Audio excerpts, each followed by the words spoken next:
So, hi everyone. Welcome to this quick little interview that we're having here with Daniel today. Daniel Callegari is with Fin Business Solutions, and he is my guest speaker next week, Wednesday, October 2nd, for our next presentation of our Average to Excellent Business series. And one of the reasons that I invited Daniel, and thank goodness he accepted, to come and present for us is because he's really made an impression on me about how important it is not only to set your business up so that you can step out of it and go away and have a holiday, but so many people don't think about what their business is worth in the long run, right? So, Daniel, I first wanted to ask you, because I don't think you've ever told me, how did you get into the business of selling businesses? Okay, that's a good question. I actually sold a business before I became a business broker. To start off with, I was a shareholder in a solar company, and did that for 7 years, and went through the process of having my share bought out by the other partners. And when it came time to go through that process, I didn't really know where to go, and went through that myself, and probably prolonged the process a little bit longer than what it should have taken. Within after that, I set up a security company, which I decided to sell myself. It took 1 year to sell, and then at the end of it, I thought I should have probably used a broker or someone that could help me get it done, and then I would have been able to focus. Yeah, well, I was going to say, what made you think that? What would have made the difference with a broker? Well, look, I would have been able to focus on my own business and probably do what I specialize in doing. It probably affected my sales. It probably affected the income I could have been earning in the business, because I took my eye off the ball there. But it was a great learning process, and it led me to where I am now. What's probably the number one reason that people decide to sell their business? The number one reason why people sell is probably distress. We get a lot of people calling up, so I've had enough, I want to sell. Probably not making enough money to justify the hours they're putting into the business. So, working like a business owner and getting paid like an employer. So that would be the number one. They're not happy. Yeah, not happy.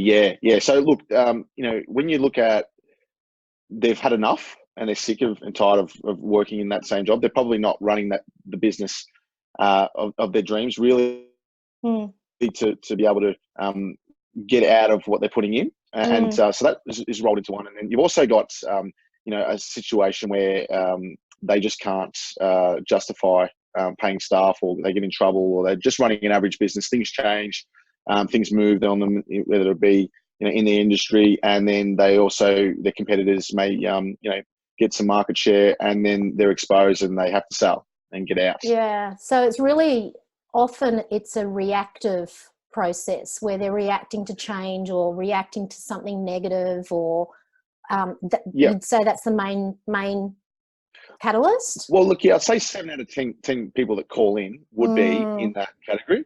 Okay, and looking at selling a business. From what you've told me, that's a harder business to sell. Oh yeah, 100%. So when you're trying to sell someone else's problem, no one wants to buy someone else's problem. So it really is a buyer's market out there at the moment. There's the more businesses out there than buyers, and the buyers just want to buy something. The top 5 to 10% are selling. So people want to buy a business that you aspire your business to be. And in saying that, that's a business that you can go on holidays, you can invest your money and grow it. No one wants to really invest their money and then roll up their sleeves and go in there and take all the risk and do all the work at the same time. So if that's the case, they generally sell for cents in the dollar, really. But the ones that really do sell are well systematized. They've got the owner operator isn't so heavily involved. They've been extrapolated out of the business. And also they've got some good lead generation and customer acquisition systems in place that operate without the owner operator being there. So someone else can come and get strapped into that chair and take over that business and run it and don't skip a beat. Just exactly what every business person would want, really, so they can go away and have holidays whenever they want, and possibly once they get to that sort of business and that sort of structure and systemization, they may not even want to sell it if it's running that smoothly. That's right. Yeah, 100%. We've had that situation before where, you know, we've made some recommendations and people have improved the business as we've gone along whilst it's been on the market, and then they've taken it off the market saying it's actually a good business. So that comes back to what I was saying originally, where they're getting what they need out of that business with the time, and when that meets, they're happy.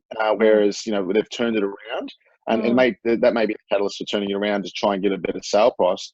And then all of a sudden they say, "Oh, look, I'm enjoying it and making money, and we don't need to sell anymore." So, awesome. you know, that is we. So what we're going to do next week on October 2nd is you're going to give some really great actionable tips to those who are present in the room on what they could do right now to plan ahead and systemize and get things working more smoothly, so that in the future their business is actually sellable and at that top 10% that people want to buy, right? Yep.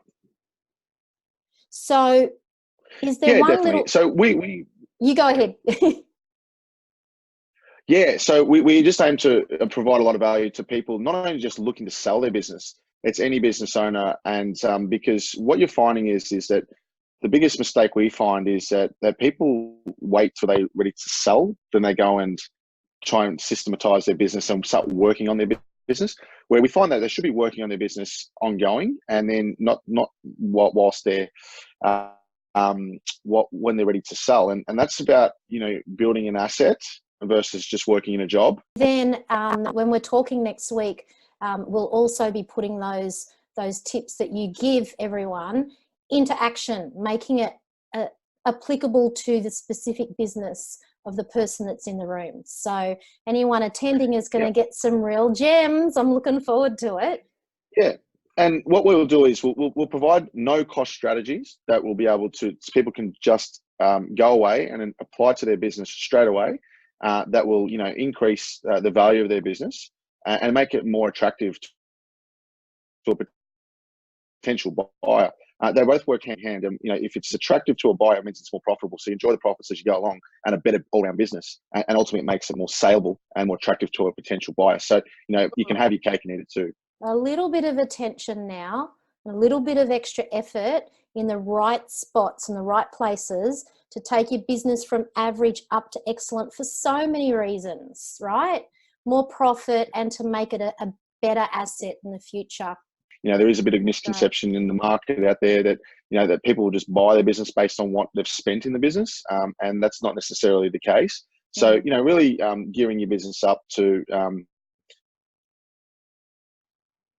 we believe that well-run business it should be sale ready at any time. Excellent. All right, looking forward to it. So if you haven't registered yet, please get on to Eventbrite. We'd like to help you learn more. Daniel will be there, so you'll get to pick his brain and ask him heaps of questions, and then we'll put it all into action for you. So below, in a moment, you'll see the link of how to get registered. It's at the NAB Village, and can't wait to be there with Daniel to open his brain and pull out all that information for you. Thanks, Daniel, for joining us today. I look forward to the opportunity to speak next week, and thanks for having me, Lisa, and I look forward to catching everyone next week at the NAB Village.